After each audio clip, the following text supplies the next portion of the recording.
16 años, previo a la llegada de la época navideña. Tiene lugar en Mula, la entrega de premios del Certamen Nacional de Cuentos Ciudad de Mula, Francisco Ros. Esta tarde nos encontramos en este magnífico salón del refectorio del convento San Francisco para disfrutar con los cuentos ganadores de esta edición del certamen de cuentos. 340 cuentos presentados que han recorrido gran parte de la geografía nacional hasta llegar a las manos del jurado. Han sido 340 historias, todas ellas distintas, todas ellas parte de esa dimensión donde palabras, personajes y lugares se entremezclan hasta tomar forma. Todas ellas con un sello personal y, lo más importante, hechas con el cariño y la ilusión de quien se enfrenta al papel en blanco. Autoridades, escritores, lectores, amigos, bienvenidos una edición más a la entrega de premios del 26 Certamen Nacional de Cuentos Ciudad de Mula, Francisco Ros. Pero quién mejor que el concejal de Cultura y Patrimonio Histórico, Diego Boluda, para darles la bienvenida a este.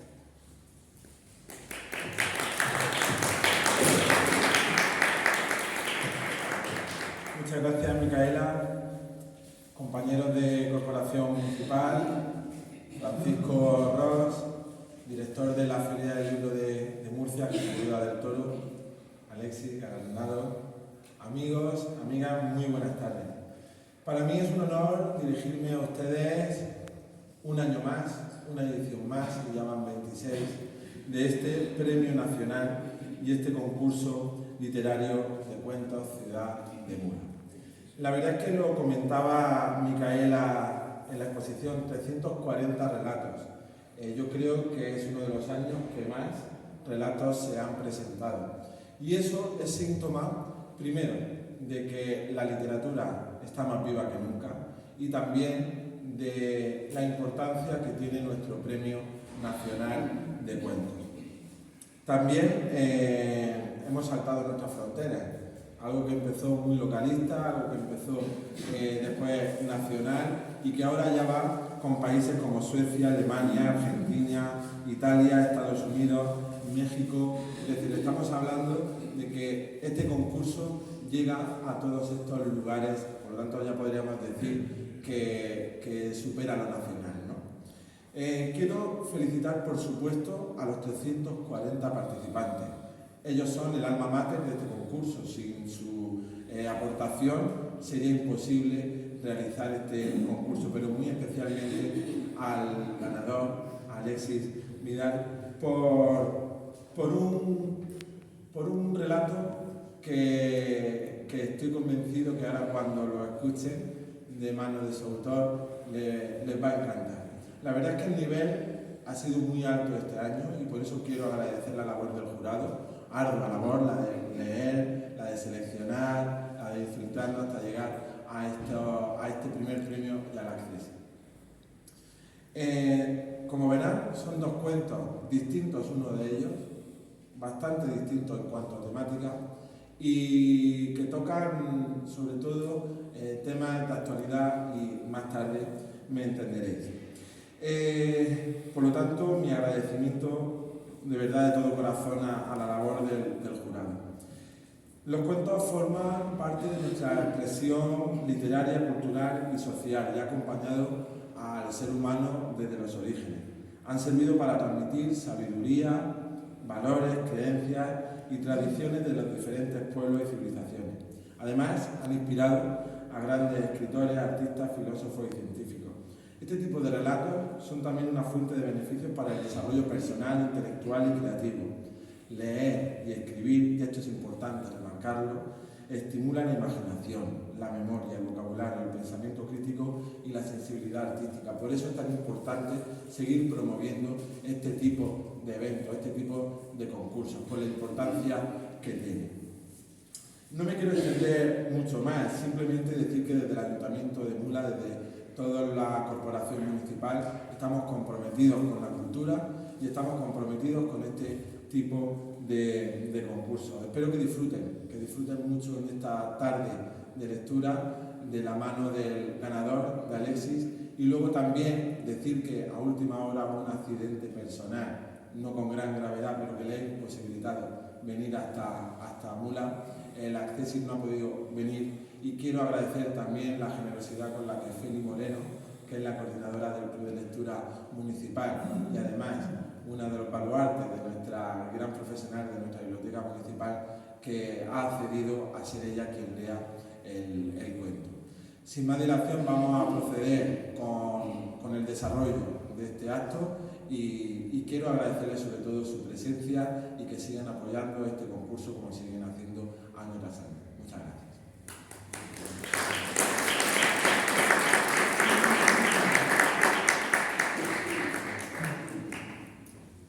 Antes de la entrega de premios y la lectura de los cuentos ganadores, vamos a proceder a la lectura del acta del jurado. Acta correspondiente al fallo del jurado del 26 Premio Nacional de Cuentos Ciudad de Mula Francisco Ros, año 2023. En la ciudad de Mula, el día 15 de noviembre de 2023, siendo las 6 de la tarde, se reúnen en las dependencias de la sede de la Concejalía de Cultura y Patrimonio Histórico, Convento San Francisco, los miembros del jurado del Premio Nacional de Cuentos Ciudad de Mula Francisco Ros, 26ª edición, convocado por la Concejalía de Cultura y Patrimonio Histórico del excelentísimo Ayuntamiento. El jurado lo integran como presidente Diego Jesús Boluda Buendía, concejal delegado de Cultura y Patrimonio Histórico del excelentísimo Ayuntamiento de Mula; presidente honorífico Francisco Ros Espín, licenciado en Filología Hispánica; como vocales Cristina González Moya, graduada social y funcionaria de la Escuela de Adultos; Jesús Boluda del Toro, escritor; Micaela Fernández, licenciada en Ciencias de la Comunicación; María Dolores Alcaraz Tomás, licenciada en Filología Hispánica y diplomada en Biblioteconomía y Documentación; y Manuel Susarte Román, escritor. Como secretaria, Teresa Zapata Caballero, licenciada en Historia del Arte. Del total de los 340 cuentos presentados, uno de ellos es retirado del concurso a petición de su autora. Se trata del titulado El chico que jugaba al básquet y recitaba a Lorca. En consecuencia, los cuentos participantes en esta edición son 339. Tras la lectura y análisis de los cuentos participantes, el jurado, por unanimidad, emite el siguiente fallo. Conceder el Premio Nacional de Cuentos Ciudad de Mula Francisco Ros, dotado con 2.200 euros y diploma acreditativo, al cuento titulado En los cielos están los americanos, presentado bajo el seudónimo Bácija, del que es autor Alexis López Vidal, con residencia en Valencia. Conceder el Accessit, dotado con 1.000 euros y diploma acreditativo, al cuento titulado Sin flores en Bakhmut, presentado bajo el seudónimo Clara Campo Amor, del que es autor Salvador Vaquero Montesino, con residencia en Cáceres. Y no siendo otro el motivo de la reunión, se da por finalizada a las 8 de la tarde, extendiendo la presente acta para debida constancia con el visto bueno del concejal de Cultura y Patrimonio Histórico. Procedamos ahora a la entrega de los premios del 26 Premio Nacional de Cuentos Ciudad de Mula Francisco Ros. Salvador Vaquero Montesino, Plasencia, 1966, es licenciado en Derecho y diplomado en Gestión Inmobiliaria, redactor y colaborador de periódicos como Diario de Extremadura y ABC. Ha ganado más de 30 premios literarios, entre los que destacan el Premio Cáceres de Novela Corta, el primer premio del quinto certamen literario hispanoluso de novela corta, José Antonio Sarabia 2024 de Villanueva del Fresno, el primer Premio Nacional de Cuentos Balbón de Valencia de Alcántara, entre otros. Asimismo, entre sus novelas encontramos Aprendiz de hombre, La fuerza de las espigas, El hombre olvidado, Hombres sin fronteras, El corregidor, la tierra donde acaban las mentiras y la puerta de la traición. Salvador Vaquero Montesino obtiene el accésit del 26 Premio Nacional de Cuentos Ciudad de Mula Francisco Ros, dotado con 1.000 euros y diploma por su cuento Sin flores en Bakhmut. Debido a un desafortunado incidente, ya lo comentaba el concejal, Salvador Vaquero no ha podido acudir a esta cita hoy en Mula y la encargada de leer su cuento será Feli Moreno, una de las responsables de la Biblioteca Municipal y coordinadora del Club Municipal de Lectura.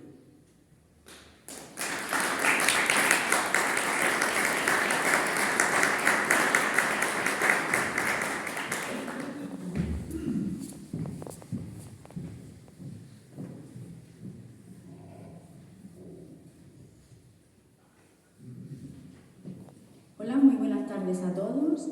Como ya ha dicho nuestro concejal de Cultura, Diego Boluda, esta obra no es mía, yo solamente le voy a dar voz.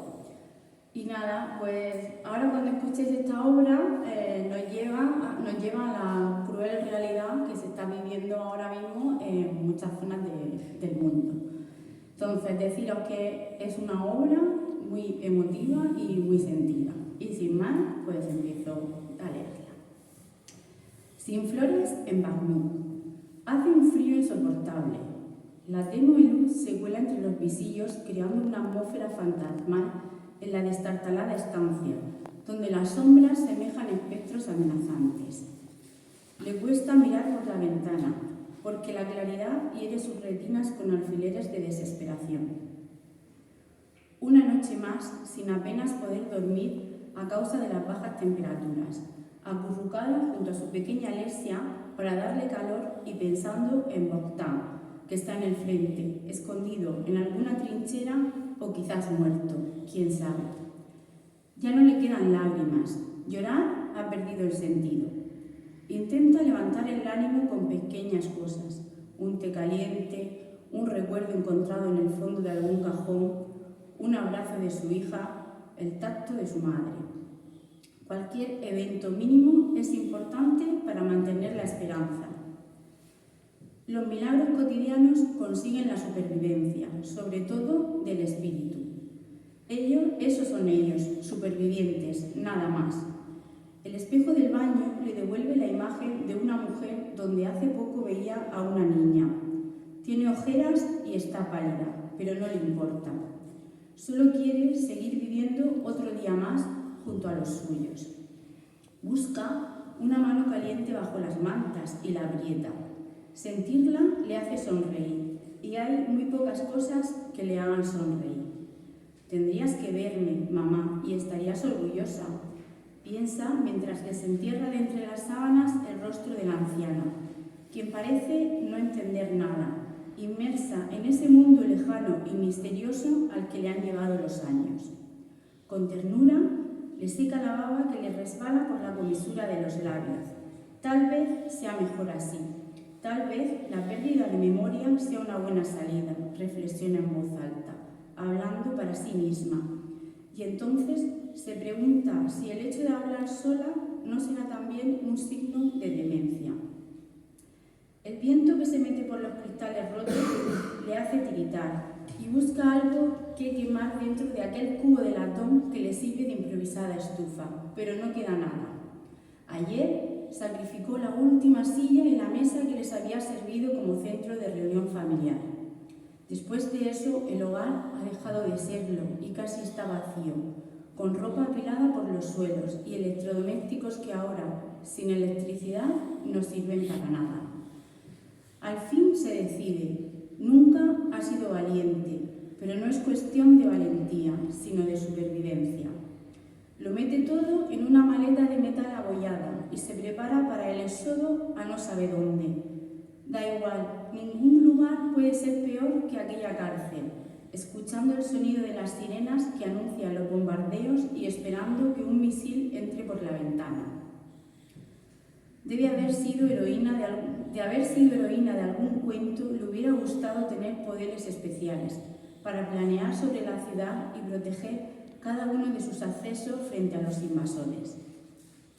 Lástima que nada de eso sea posible y apenas tenga fuerzas para arrastrar la maleta con una mano y con la otra mantener sujeta a su pequeña Alessia, quien a su vez tira de la abuela que avanza junto a ellas.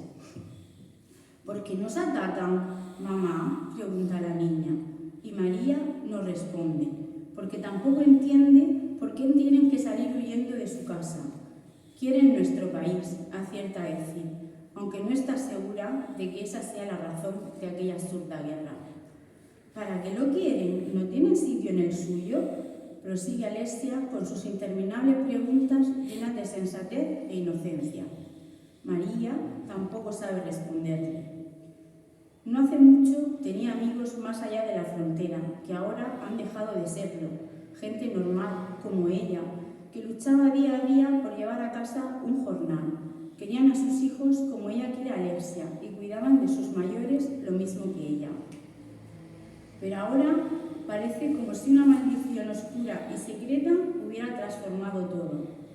Alessia vuelve a la carga y le pregunta a dónde van. Ella le responde que cerca, para no tener que pensar, pero le dice que se ponga la capucha porque va a hacer mucho frío. La abuela se ha quedado ahora un poco retrasada y tienen que esperarla. A María le cuesta reconocer a la mujer que siempre fue el referente de su vida. «Vamos, mamá, tú también tienes que taparte la cabeza, que el aire es muy traicionero», le dice mientras le sube el cuello del viejo abrigo y le anuda un pañuelo a la cabeza para protegérsela. La mujer le mira desconfiada, aunque se deja hacer, mientras rebusca en su memoria intentando descubrir quién es aquella joven. «¿Naira?», le dice de pronto, confundiéndola con la hermana que murió muchos años atrás cuando la leucemia se la llevó. Le aprieta la mano con ternura y la abraza. «¿Naira?», repite la anciana. «Claro, Naira, si así lo quieres». Le besa con todo su alma el rostro surcado de cicatrices prematuras. Se ha convertido en una chiquilla. El tiempo ha corrido 40 años atrás, cuando la época soviética.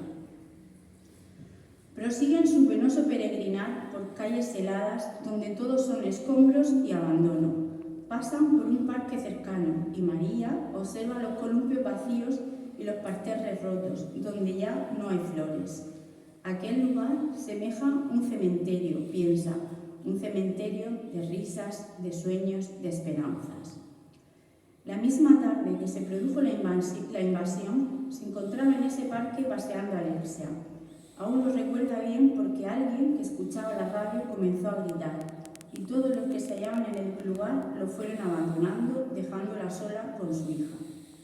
Cuando consiguió sobreponerse al pánico que la había inmovilizado, cogió a la niña y regresó a casa para poner la televisión y ver las imágenes de los aviones surcando los cielos y los tanques enemigos atravesando los campos cercanos a la frontera, con sus diabólicos sonidos metálicos y sus cañones vomitando muerte. Luego esperó durante horas la llegada de Bogdan para comentar lo que estaba pasando y dormir apretujada a él, con Alessia a su lado, esperando que en cualquier momento sonaran las temidas sirenas que le obligarían a bajar a los refugios.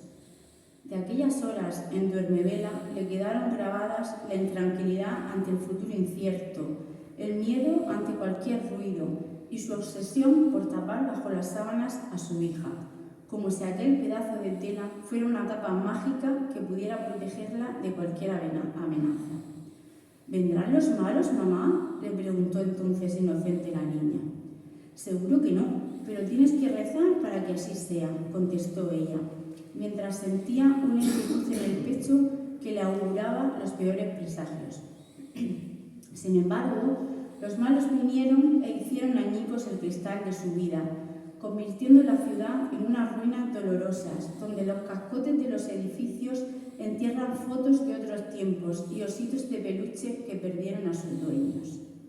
Entonces apareció también el monstruo del miedo, y muchos se echaron a la calle para abandonar la ciudad, mientras el resto sentía la asfixia de la incertidumbre e intentaba seguir con su vida normal, como si nada de lo que ocurriera fuese cierto, y solo buscaba refugio cuando sonaban las alarmas. Al atardecer del tercer día tras la invasión, vieron por primera vez un avión surcando los cielos, luego otro y otro más. Al poco tiempo sonaron las explosiones y las columnas de humo se hicieron reconocibles en la distancia, mientras la oscuridad de la noche iba devorándolo todo. Esa madrugada las sirenas no dejaron de sonar y ellos decidieron por primera vez bajarse al sótano para buscar seguridad y un poco de calma con la que poder dormir. Los días sucesivos trajeron nubes oscuras, cada vez más oscuras, hasta tapiar los cielos de la esperanza. En ese tiempo, María acudió a casa de su madre y fue testigo de la manera en que sus anecdóticos temblores y olvidos se habían acentuado, relegando su presente a un pasado idílico en el que refugiarse. Por eso determinó arrastrarla con ella, pese a sus protestas, y obligarla a abandonar el hogar donde había vivido durante toda su vida, para acomodarla en su casa con unas pocas pertenencias y un carro cargado de recuerdos marchitos. ¿Lo ves, mamá? Estarás mucho mejor con nosotras. No te quejes tanto, que antes no eras así. Fue aquella la primera noche que no hizo caso a las alarmas y decidió pasarla abrazada a las dos mujeres que más amaba en el mundo, sobre un colchón en el cuarto de baño sin ventanas, intentando restar importancia a lo que sucedía, para no caer en manos del fantasma del pánico. Aquella pesadilla no desapareció con la luz del día, ni el aullido largo y terrible de las sirenas que anunciaban los ataques, o el paso de algún avión sobrevolando las casas. Cada noticia en los informativos acercaba la llegada del infierno. Lo siguiente fue la llegada de aquella carta que obligó a Bogdan a dejar su trabajo y marcharse a luchar al frente, junto a sus compañeros del taller. Antes de partir, la abrazó y le pidió que se marchara del país. Aquellas palabras terminaron por desmoronar su esperanza. ¿Pero dónde puedo ir? ¿Cómo viajar sin dinero? ¿Qué hago con mi madre? Demasiadas preguntas sin respuesta que viajaban por el aire y se desvanecían, flotando entre los escombros de las casas caídas, cada vez más numerosas, hasta que llegó el día en que Bogdan tuvo que irse. Antes de que partiera, descubrió el terror en sus ojos y el beso de despedida le supo amargo. Prométeme que te cuidarás.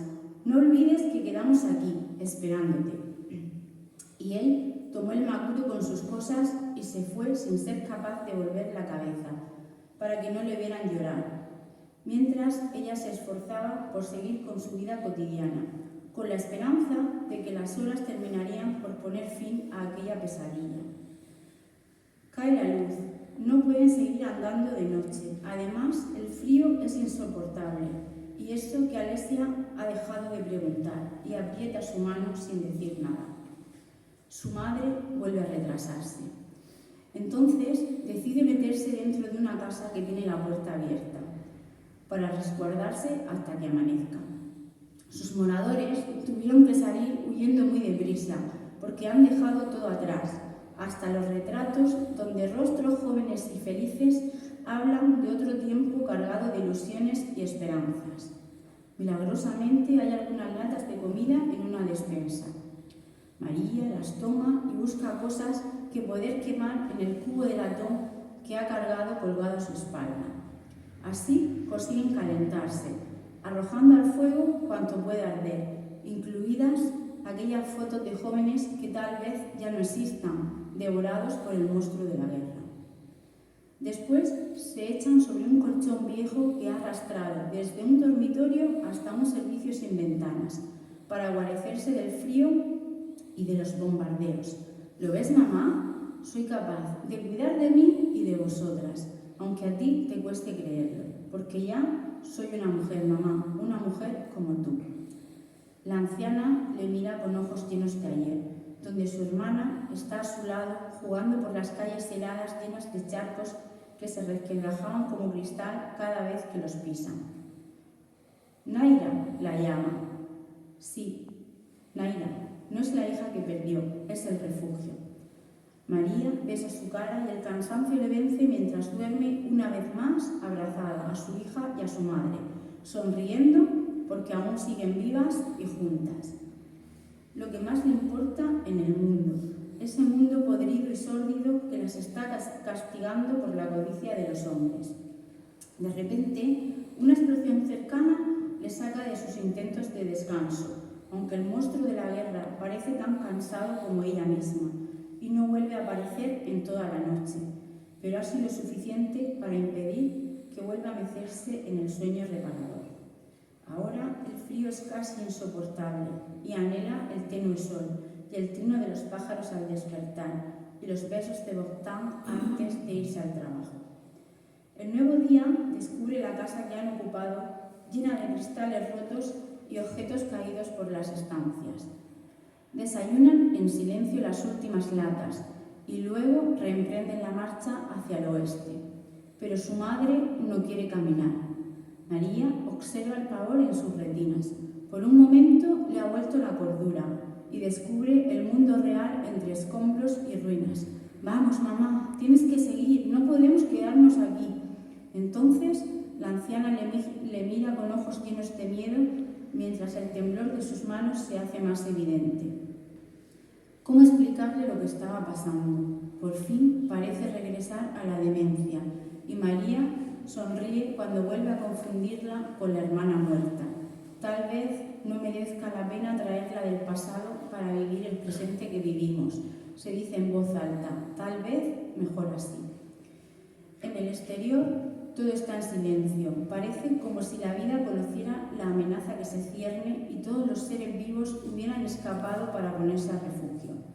Los caminos están vacíos y solitarios. Algunas casas presentan paredes desmoronadas, otras boquetes o tejados hundidos.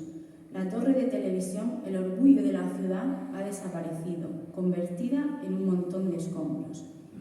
El glamuroso teatro apenas conserva un trozo del tejado y varios bloques de casas se han desmoronado. María avanza con su pequeño séquito hasta la plaza principal, a pasos lentos y taciturnos, mientras observa un cielo cerrado por nubes oscuras llenas de presagios.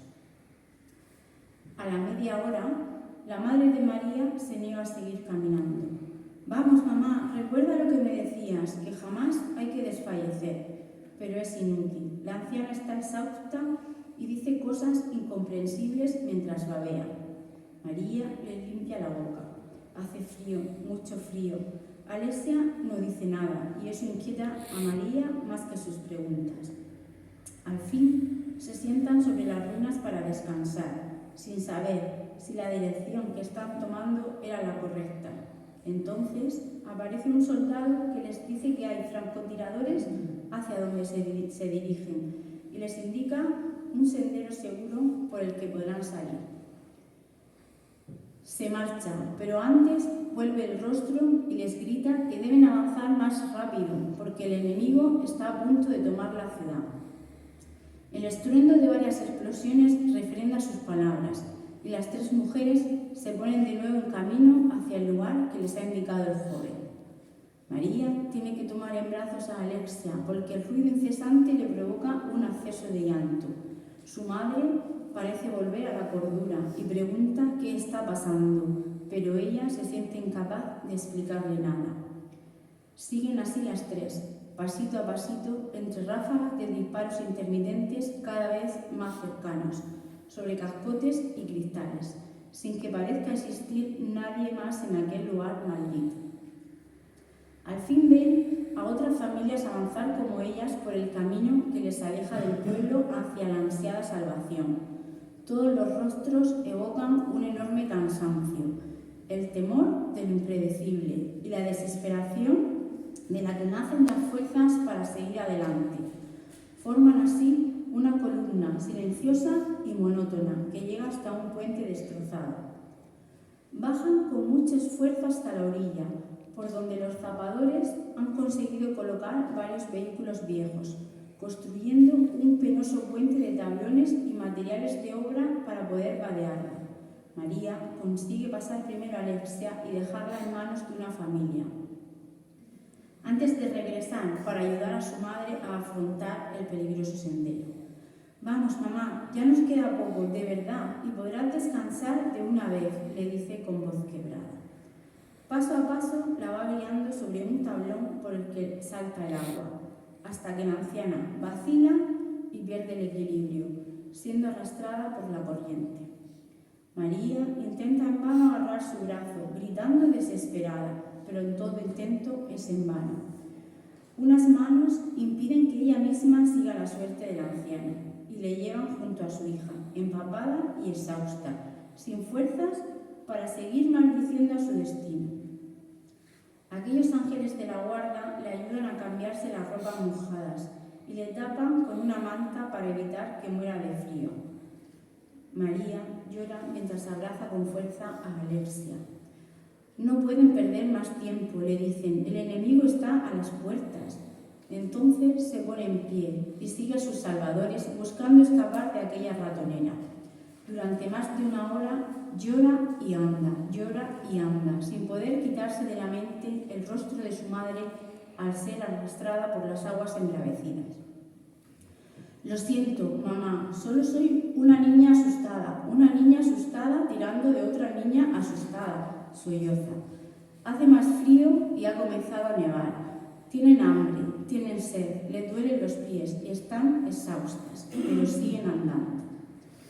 A la noche paran todas juntas en las ruinas de unas casas para buscar cobijo. No muy lejos se escuchan explosiones y la oscuridad se rompe a ratos con llamaradas impetuosas. Es entonces cuando María tiene una premonición a modo de sueño. Avanza por una calle bajo el sol del verano, de la mano de su hija, y observa la sombra alargada de sus siluetas extenderse tras ellas. Entonces se da cuenta de que solo está la sombra de Alexia. Despierta azorada, como si le faltara el aire, lo mismo que si fuera un pez al que sacan del agua. Entre la penumbra descubre la cara de su hija durmiendo a su lado y comprende que todo aquel esfuerzo es pequeño para conseguir que se salve de aquella locura. Se aprieta contra ella y queda dormida sintiendo el cuerpo cercano, caliente y tierno, que tendrá que vivir duras experiencias, pero también grandes momentos de alegría a lo largo de su vida, de esa vida que ella le dio y por la que tiene que seguir luchando al precio que sea. Al amanecer, siguen el camino que llevaba al oeste, por donde otros como ellos peregrinan en busca de la salvación. Es una mañana silenciosa, de cielos grises y oscuros, amenazadores, aunque apenas hay un lugar para el miedo en el ánimo de aquellos desarrapados. Por momentos, la esperanza les hace avanzar más rápido, hasta que su cuerpo les exige un rato de descanso, y entonces se paran algunos, mientras otros siguen para detenerse más tarde y ser alcanzados por los que vienen detrás, como una columna de hormigas que se necesitan unas a otras para volver a hallar el camino a su hormiguero. Ahora María camina lentamente junto a la familia que le ha ayudado, apretando la mano de Alexia con una mano y con la otra arrastrando la maleta abollada, cada vez más sucia y rota, como su propia vida, como su esperanza. Tiene el rostro manchado por las lágrimas y la mirada perdida, pero aprieta los dientes y encuentra las fuerzas para seguir adelante, mientras el cansancio y el hambre se funden con el olor a podredumbre. Se siente pequeña, casi diminuta, en medio de aquel caos de escombros y edificios a medio caer que nada tienen que ver con la ciudad limpia y ordenada donde vivía. Pero intenta que su hija no descubra su debilidad y se seca una lágrima con la manga del abrigo, dejando por un momento libre la maleta, para inmediatamente volver a tirar de ella en su peregrinación desesperada. De pronto escucha el sonido, los aviones sobrevolando sus cabezas, gritos en las cercanías y pasos apresurados buscando escapar del horror. Una explosión cercana, luego otra y otra más. Frente a ella hay una casa con un pequeño patio a la entrada con signo de haber estado bien cuidado. Las lindes están marcadas por algunos árboles frutales, ahora sin hojas, y un enorme roble reina en medio de todos ellos, bajo el que se ha cobijado una familia. Suena una ráfaga de ametralladora en la distancia, más gritos, una brutal detonación, y el roble y la familia dejan de existir. El sol del atardecer alarga las sombras de los exiliados en su arduo camino hacia la frontera salvadora. Se escucha el disparo de un francotirador y la tierra queda manchada de sangre.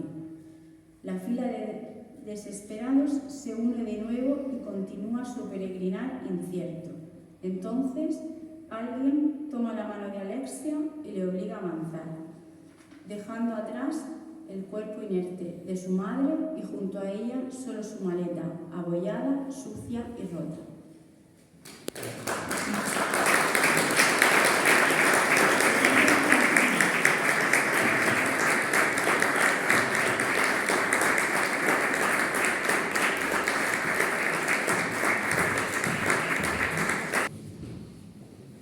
Alexis López Vidal, Torrevieja, 1979. Ha recibido múltiples premios de relato, poesía y guión en certámenes como el 30 Concurso de Prosa Los Molinos 2022, el 27 Concurso de Poesía Les Clotes Luis Chamizo y el 11 Certamen Picapedreros de Guión 2021. Entre sus obras destacan el libro de relatos Bar Matrioska y otras historias y los poemarios Escarnio Público, Tetralogía de Amores Usados, El Filo Mellado y Catálogo de Bestias Marinas. Alexis López Vidal es el ganador del 26º Premio Nacional de Cuentos Ciudad de Mula Francisco Ros con el cuento En el cielo están los americanos, dotado con 2.200 euros y diploma. Hace entrega del mismo el concejal de Cultura, Diego Boluda.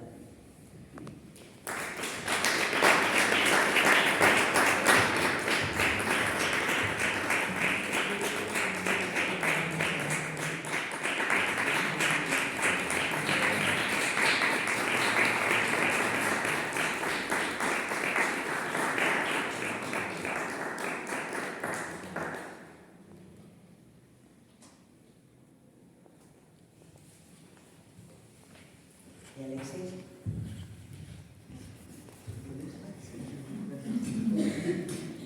Lógicamente quería dar las gracias tanto al jurado como al Ayuntamiento de Mula por una distinción que yo creo que por mor de el reconocimiento y el prestigio que tiene este certamen es ampliamente codiciada, lo sé bien, en el mundo del relato corto.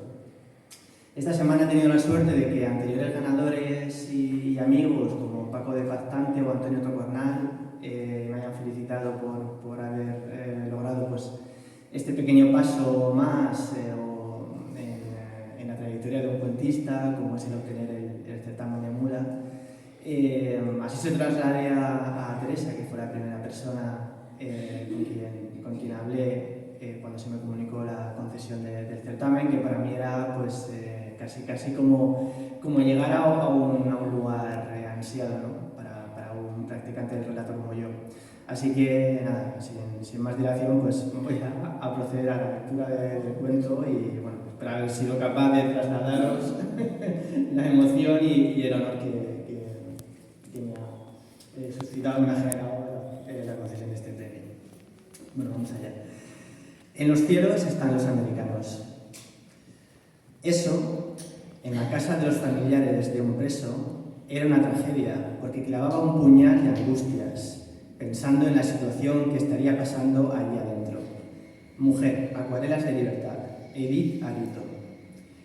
Mi granero se ha quemado, ahora puedo ver la luna. Karl Marx. Al ferrocarril que desde los años 50 y hasta el albor democrático unía Cáceres con Cadalso de Talaván, pueblo en la contigüidad del penal de Landa, lo apodaban cuerda de párvulos. Una ocurrencia sin sutileza en alusión a la cuerda de presos, y es que madres, esposas e hijos de ánimo menesteroso se reunían en los vagones del convoy, en un peregrinar tan insistente como larga fuera la condena de sus allegados. Junto a aquellos se recuerda la figura del franciscano Manuel Collado, motejado fray raíles, de carne acecinada y pía presencia, quien aprovechaba el decurso de horas entre la capital de provincia y el final de trayecto para proveer de consuelo y oración a los pasajeros. ¿Rezó la pasada noche por la salvación de su marido?, le preguntaba a una mujercita minúscula envuelta en chales y luto.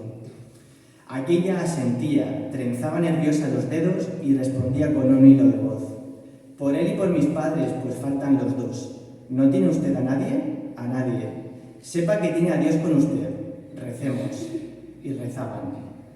Siempre a cierta distancia del franciscano andaba Remedios, la quinina, gitana despabilada que acarreaba con una niña embracilada y otro mocoso de la mano, ofreciendo la buena aventura de un ramito de romero y la adivinación del porvenir. Dime, bien querencia del Señor, ¿tienes un chaboró en el estaribel?, preguntaba la quinina a la mujercita de chales y luto, toda vez que Fray Raíles la dejaba a solas con su congoja terminado el paternoster. Toma este romerillo, y se lo ponía en la mano, para darte fortaleza. Esta negrura que traes es por un padre y una madre. Van contigo, criatura, velando por ti, decía, mirando hacia una parte y señalando con la barbilla. Luego echaba unos soplidos, la cría se le removía en el sueño, el mocoso la observaba con un cirio verde allegándose al labio y exclamaba, «Va don Ajaró, la gloria de Dios», y terminaba, «¿Me darás un duro por la bendición?».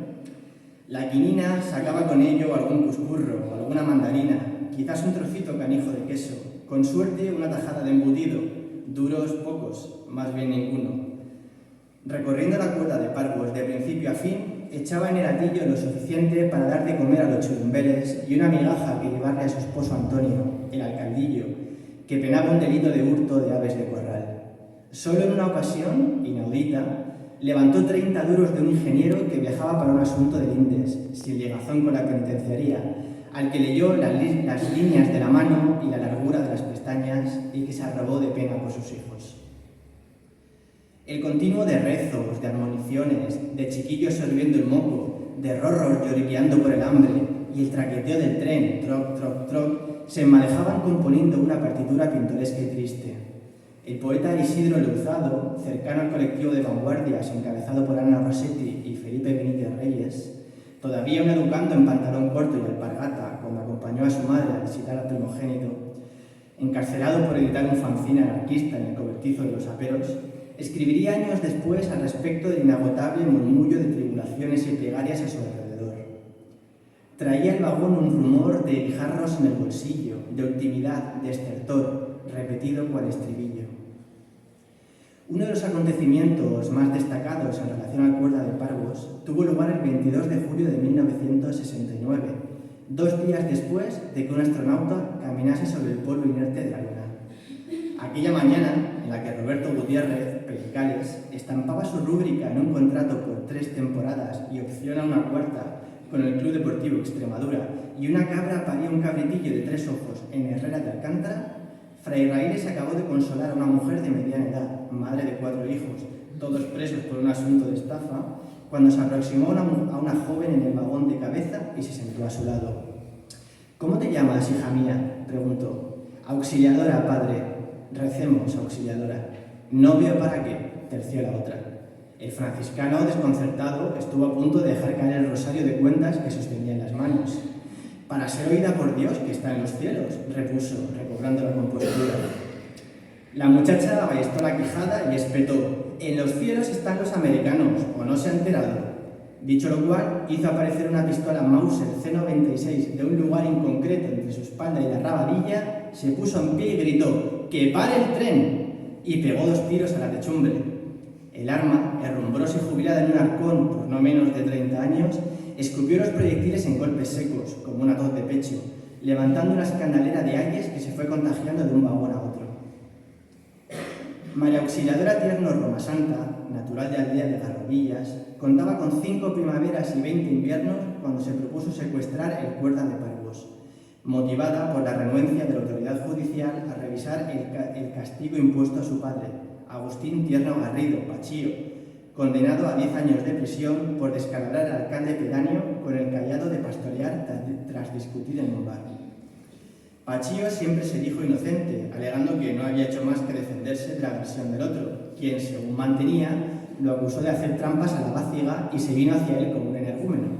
Fuera como fuese, el hombre ocupaba una celda en Landa desde hacía 2 años, de la que se enseñoreaban las ratas y las chinches, sin que nadie quisiera saber más de él salvo su hija. El tren se detuvo pasadas las 11 de la mañana, a escasa distancia del apeadero de Cañadilla. Para entonces, la muchacha había amenazado al maquinista y lo retenía junto con los pasajeros del primer vagón, incluidos Fray Raíles y la Quinina. El resto de viajeros, apercibidos del embrollo y descabalgados de la máquina, corrían por el monte sin mirar atrás. Las exigencias de la secuestradora, comunicadas por radio, no pudieron resultar más extrañas. Solicitaba hablar con Neil Armstrong, el astronauta. Benito Aguilar Priego, sargento primero de la Guardia Civil al cargo del cuartel de Cañadilla, telefoneó a la embajada estadounidense en Madrid y pidió hablar con el embajador, a la sazón Robert C. Hill. No sin dificultad, Aguilar Priego logró superar las trabas de secretarias y subalternos y logró comunicarse con Hill, a quien explicó la situación del convoy y el requerimiento de auxiliadora.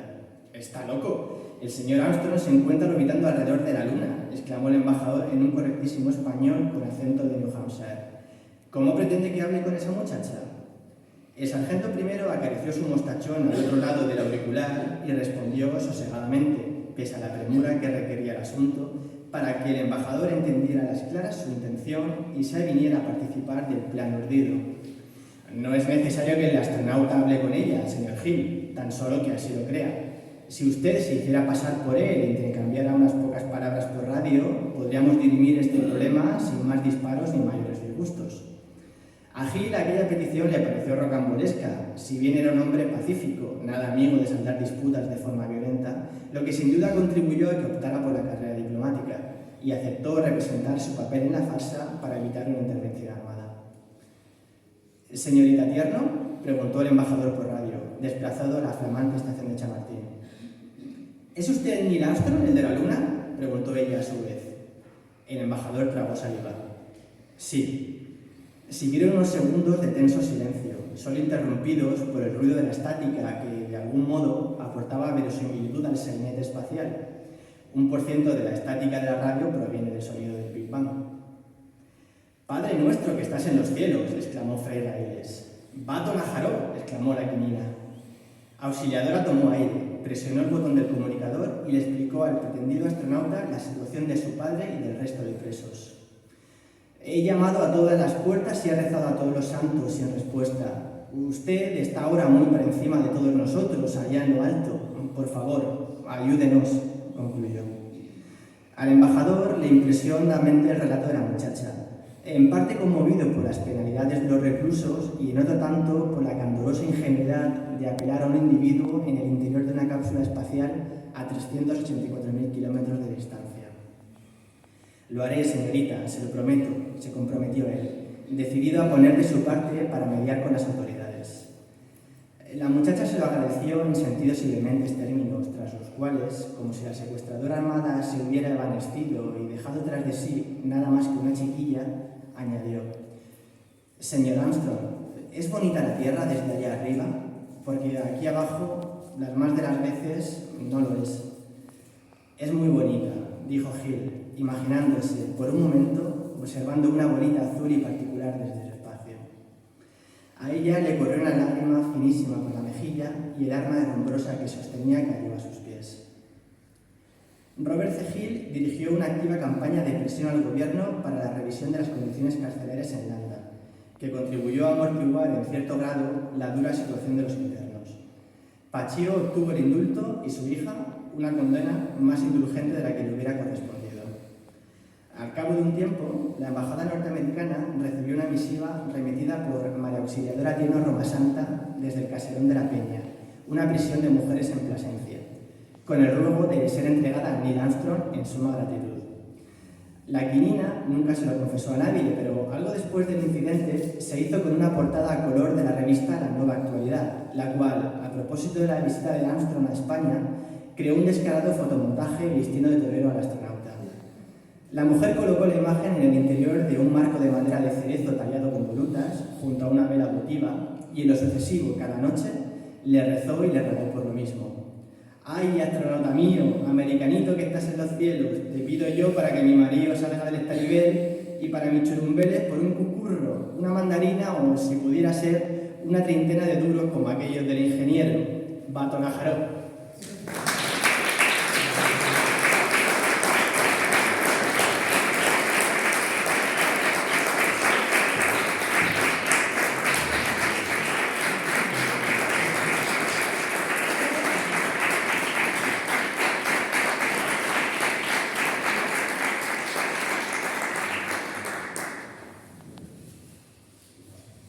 Y hasta aquí la entrega de premios de este 26 Certamen Nacional de Cuentos Ciudad de Mula Francisco Roig.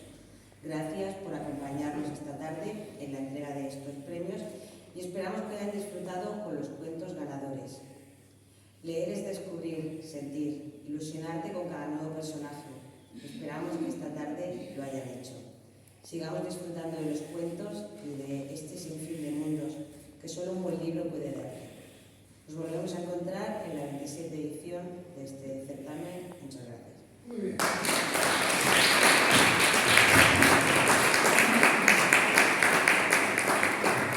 Para concluir, nada, decir que reiterar la enhorabuena al ganador. Ha puesto una sonrisa al final tras la lectura del primer cuento que, bueno, pues narra la tragedia que desgraciadamente se vive en la actualidad en el mundo. Gracias, Félix, por la lectura y sobre todo por acompañarnos al ganador y acompañarte a nuestra ciudad.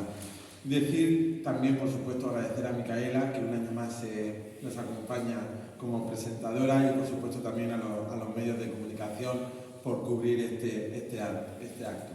En la salida verán, también ya veo que muchos lo tienen, la edición que como cada año hace la Concejalía de Cultura para que todo el mundo pueda tener los dos cuentos en esta edición que hemos preparado con algún toque de dulce navideño. Y nada, agradecerles su asistencia y nos vemos el año que viene. Muchas gracias.